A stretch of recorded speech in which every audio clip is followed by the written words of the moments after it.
Hai Sobat Pustakawan, saya Kak Ayo dari Ayo Dongeng Indonesia. Pada video ini, kita akan membahas bagaimana seorang tenaga perpustakaan membuat program mendongeng di perpustakaan. Sobat Pustakawan, kegiatan mendongeng bertujuan untuk meningkatkan kemampuan literasi anak dan membantu tenaga perpustakaan berkegiatan bersama anak-anak di perpustakaan. Semua orang bisa mendongeng dengan banyak membaca dan terus berlatih, serta praktek mendongeng. Mendongeng adalah kegiatan yang perlu dilatih dan dilakukan agar semakin mahir dan baik. Tenaga perpustakaan sudah pasti bisa mendongeng. Sobat Pustakawan merencanakan dan melaksanakan kegiatan mendongeng hingga menjadi program rutin di perpustakaan juga penting. Dengan adanya tenaga perpustakaan yang bisa dan siap mendongeng, kegiatan mendongeng bisa diadakan dengan jadwal yang konsisten. Hal ini akan mendorong pencapaian tujuan peningkatan kemampuan literasi anak dengan lebih baik. Mendongeng itu bisa sederhana, tapi tetap menyenangkan. Kegiatan mendongeng di perpustakaan itu bisa melibatkan pihak lain. Kegiatannya juga bisa beragam agar selalu seru dan menyenangkan untuk anak. Akan tetapi, dalam membuat program mendongeng, jangan lupa untuk mempertimbangkan beberapa hal, seperti waktu dari tenaga perpustakaan, waktu anak-anak, target pengunjung perpustakaan, dan kondisi lingkungan di mana perpustakaan berada. Kegiatan mendongeng di perpustakaan dapat dikembangkan oleh tenaga perpustakaan. Kegiatan mendongeng di perpustakaan itu bisa berasal dari tenaga perpustakaan dengan melibatkan pihak lain, seperti lebih banyak tim tenaga perpustakaan, narasumber tamu, serta anak-anak itu sendiri. Sobat Pustakawan, berikut beberapa contoh program mendongeng di perpustakaan. Sesi mendongeng dengan sumber cerita dari koleksi buku yang ada di perpustakaan. Jangan lupa untuk memperkenalkan bukunya. Pertunjukan boneka. Bisa membuat panggung boneka dan tetap mempergunakan buku sebagai sumber cerita. Dramatisasi membaca cerita. Bisa dilakukan dari buku cerita anak yang ada. Bisa dilakukan dengan membacakan sebuah buku, namun menggunakan panggung, kostum, dan properti sesuai cerita. Kunjungan pendongeng tamu ke perpustakaan. Tapi Sobat Pustakawan dapat meminta mereka untuk membawakan cerita yang bersumber dari buku dan perkenalkan bukunya. Klub Buku Anak. Ini adalah kelompok kecil untuk anak membaca buku bersama dan berkumpul untuk mendiskusikannya. Program ini diadakan misalnya 1 bulan 1 kali. Setiap pertemuan, anak diminta untuk membaca buku dari pengarang tertentu. Buku bisa berbeda judulnya. Setelah membaca, di pertemuan berikutnya, anak-anak saling cerita tentang buku yang mereka baca. Seru deh. Sobat Pustakawan, kegiatan lainnya adalah bengkel, pelatihan, penulisan kreatif. Tenaga perpustakaan bisa memandu anak-anak dengan kegiatan belajar menulis cerita pendek, menulis puisi, atau membuat komik strip. Bisa membaca buku dulu, 1 buku, atau mendengarkan dongeng. Kemudian, anak-anak menuliskan kembali tentang apapun dari cerita tadi. Membuat buku. Menulis cerita dan membuat ilustrasi dengan pemustaka tentunya bisa menjadi kegiatan yang menyenangkan. Pilih tema, kemudian ajak membuat cerita dan gambar, lalu jadikan buku buatan sendiri. Sobat Pustakawan bisa juga mengadakan sesi baca puisi dari buku puisi koleksi perpustakaan. Ini juga menjadi kegiatan yang seru untuk anak-anak. Sekarang, sudah banyak buku-buku puisi anak-anak yang diterbitkan. Lalu ada program Keria dari Cerita. Membuat karya seperti pembatas buku, gambar, dan menghias buku perpustakaan dari cerita yang dibacakan. Sesi menggambar cerita. Kegiatan ini dilakukan setelah anak-anak mendengarkan dongeng. Seru kan? Selain itu, Sobat Pustakawan juga bisa mengadakan kegiatan seperti digital storytelling. Ini adalah kegiatan membuat dongeng secara audio atau audiovisual dengan aplikasi atau gawai dan mengajak anak-anak untuk menjadi pembuat dan pengisinya. Ajak mereka memilih buku yang mereka suka, ajak membacanya, kemudian rekam saat mereka menceritakan ulang. Permainan literasi. Ini bisa kegiatan permainan kata, berburu harta karun cerita, permainan mengeja kata, atau permainan mendongeng estafet bersama anak-anak. Membaca bersama keluarga dalam ruang koleksi khusus. Nah, ini akan istimewa. Tenaga perpustakaan menyediakan fasilitas untuk keluarga membaca bersama dengan buku-buku tema tertentu. Ada juga program tantangan membaca. Kegiatan ini didesain untuk anak agar mereka tertarik untuk membaca buku dan untuk menyelesaikan bukunya. Tantangannya adalah setelah mereka selesai membaca dan bisa menceritakan ulang apa yang mereka baca atau apa yang mereka suka dari buku itu, mengerti dan mengulas bukunya akan menjadi tantangan bagi mereka. Mereka lalu akan mendapatkan apresiasi. Lomba membuat kostum tokoh cerita. Lomba membuat kostum dari barang bekas misalnya, dari tokoh cerita di buku yang ditentukan atau didongengkan.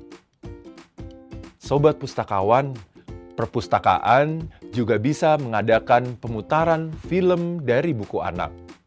Bisa juga kan mengadakan sesi nonton bersama di perpustakaan dengan mengangkat film yang terkait buku cerita anak.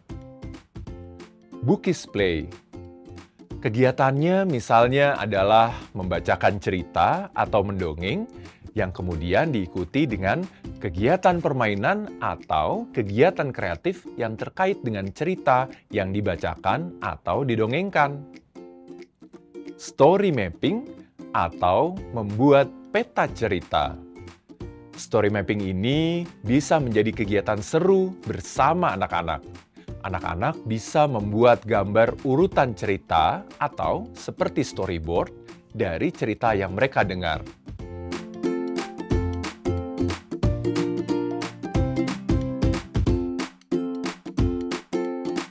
Sobat Pustakawan, sekarang kita akan berkenalan dengan cara membuat story mapping. Pertama, kita bisa menceritakan atau mendongengkan satu kisah. Api di Tanah Jawa.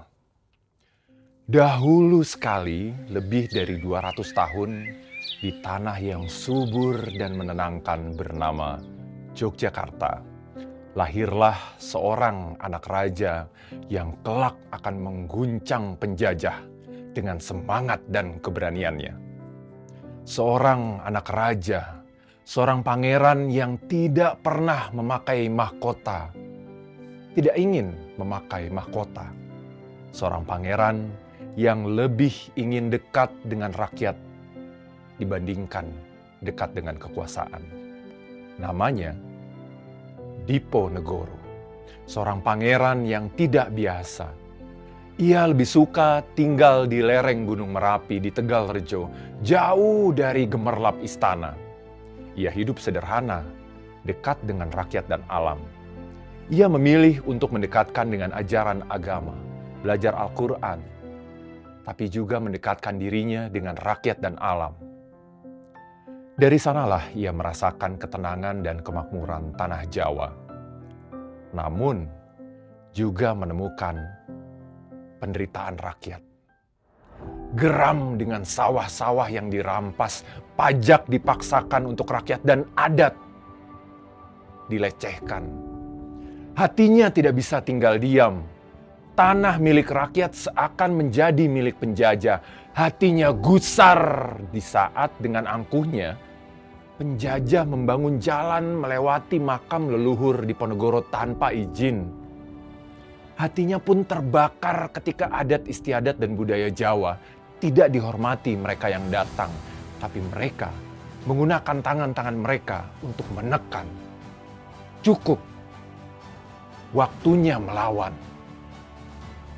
Bukan dengan pasukan istana, tapi dengan rakyat biasa. Petani, ulama, santri, pedagang, hingga ibu-ibu dan anak-anak, mereka mengikuti Diponegoro yang memimpinnya dengan hati. Mereka pergi berperang melawan penjajahan di atas tanah mereka dengan menggenggam keyakinan dan keberanian. Terjadilah perang yang bukan dengan kebencian, tapi perang untuk keadilan, untuk anak-anak mereka kelak, untuk anak mereka, tanah Jawa. Sang pangeran berkendara dengan kudanya yang gagah, dari bukit, hutan, hingga ke tanah lapang, berkendara dengan angin, menyerang penjajah. Hingga selama 5 tahun dari 1825 hingga 1830, tanah Jawa bergetar oleh suara perang. Belanda menyebutnya Perang Jawa. Perang terbesar sepanjang penjajahan mereka di Nusantara. Namun perang bukanlah kisah kemenangan yang mudah. Sang pangeran dijebak dan ditangkap di bawah bendera damai yang diangkat sang penjajah. Sang pangeran dibawa jauh dari tanahnya, tanah Jawa. Namun dia tidak menghilang. Namanya menjadi sungai harapan, semangatnya gunung kekuatan. Hingga saat ini, ada kalanya ketika angin bertiup melalui perbukitan di tanah Jawa, beberapa orang berkata, kita dapat mendengar bisikan. Aku adalah pejuang. Sebagai pejuang, tugasku adalah berjuang. Soal kalah atau menang, itu bukan urusanku karena tugasku adalah berjuang. Bisikan dari sang api di tanah Jawa. Sobat Pustakawan, tadi adalah contoh cara menceritakan sejarah atau storytelling. Nah, setelah mendongeng selesai, kita ajak pendengar untuk membuat story mapping dari storytelling tadi. Langkah pertama, diskusikan isi cerita bersama pendengar. Diskusikan juga jika cerita dibagi menjadi 6 bagian penting sesuai alur cerita. Dari awal sampai akhir secara keseluruhan cerita yang didengar sebelumnya. Langkah kedua, ambil 1 kertas kosong dan buat 6 kotak di kertas tersebut. Lalu, ajak pendengar gambarkan bagian-bagian cerita di setiap kotak secara berurut. Sobat Pustakawan ingat ya, jika Sobat Pustakawan akan mendongeng, sumber cerita terbaik adalah dari buku cerita anak. Baca, baca, baca, dan coba tuturkan dengan bahasamu sendiri. Latih dan lakukan. Selalu perkenalkan sumber ceritanya, buku itu, judul, dan pengarang, serta ilustratornya, di awal atau akhir mendongeng. Termasuk juga jika kegiatan mendongeng ini melibatkan atau berkolaborasi dengan pihak lain. Selalu minta mereka untuk menggunakan buku sebagai sumber cerita dan perkenalkan bukunya. Tujuannya kan untuk meningkatkan kemampuan literasi anak. Jadi, jangan lupakan sumber ceritanya. Sobat Pustakawan, selain membuat program mendongeng yang menarik, tenaga perpustakaan harus memperhatikan keterlibatan masyarakat, seperti keterlibatan perpustakaan lain, pemustaka, dan masyarakat umum. Membuka keterlibatan masyarakat untuk mendongeng di perpustakaan akan membantu pencapaian tujuan perpustakaan lebih baik lagi. Sobat Pustakawan, jangan lupa merekam kegiatan mendongeng yang dilakukan dan unggah dalam media sosial. Memanfaatkan media sosial juga berguna untuk mendapatkan dukungan dari lebih banyak pemustaka atau anggota masyarakat, atau ikut menularkan kegiatan mendongeng dan tujuannya. Ajak juga pemustaka atau anggota masyarakat yang lain untuk mempromosikan kegiatan mendongeng di perpustakaan. Jangan lupa, kita harus meminta izin dalam mendokumentasikan kegiatan dan mengunggahnya di media sosial. Jika akan mengambil gambar anak-anak atau pemustaka di dalamnya. Sobat Pustakawan, ayo susun dan terapkan program mendongeng di perpustakaanmu. Dan ceritakan di media sosial tentang kesuksesan program tersebut. Sampai bertemu di kesempatan selanjutnya. Ayo, tenaga perpustakaan mendongeng!